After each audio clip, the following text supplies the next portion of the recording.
राज्यपाल वापस बुलाव ना, हकालो उसको. मराठी माणसाने पेटून उठलं पाहिजे गावागावामध्ये. हम क्यों मांग करें उनको वापस बुलाओ? हम नहीं मांग करेंगे, हम भगाएंगे उसको. उसकी औकात भगाने की है, वापस भेजने की नहीं है.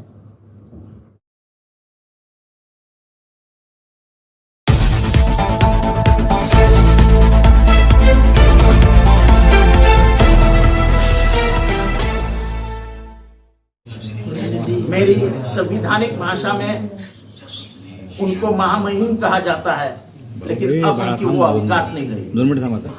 ये जो आदमी वहां पे बैठा है, ये बार बार मराठी आदमी का, महाराष्ट्र की संस्कृति का अपमान करता है. कुछ दिनों पहले उन्होंने महात्मा फुले जी के बारे में जो कहा था, वो तो बहुत ही गिरोना था. वो उनकी मानसिकता दिखा रही थी.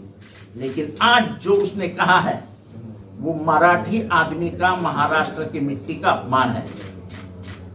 आपको इतना ही प्यार है ना गुजराती और राजस्थानियों से, जो हमारे आप संस्कारों की मिट्टी का हिस्सा बन गए.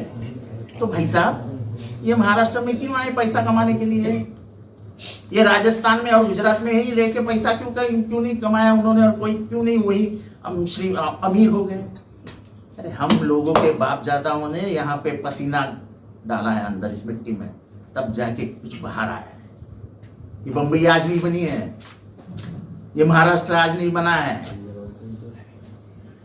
पहली बोट यहां से रवाना हुई 1873 में. भारत का पहला स्टॉक एक्सचेंज बना महाराष्ट्र में 1875 में. क्या मालूम है इनको महाराष्ट्र का इतिहास? अरे राज्यपाल वापस बुलाव ना, हकालो उसको. मराठी माणसाने पेटून उठलं पाहिजे गावागावामध्ये. हम क्यों मांग करें उनको वापस बुलाओ? हम नहीं मांग करेंगे, हम भगाएंगे उसको. उसकी औकात भगाने की है, वापस भेजने की नहीं है. मराठी आदमी का गुस्सा अंगार में बदलते हुए मत देखिए. यह अंगार 1960 में पूरे भारत ने देखा है.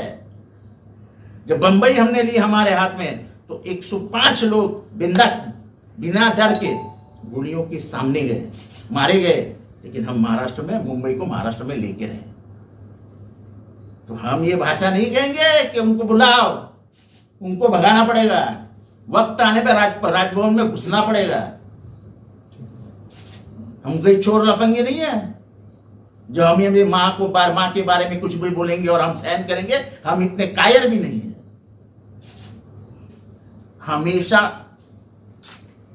खुन्नस रखने वाले, महाराष्ट्र को बदनाम करने का हर वाक्य से प्रयास करने वाले ये आदमी महाराष्ट्र का राज्यपाल रहने के लायक नहीं है.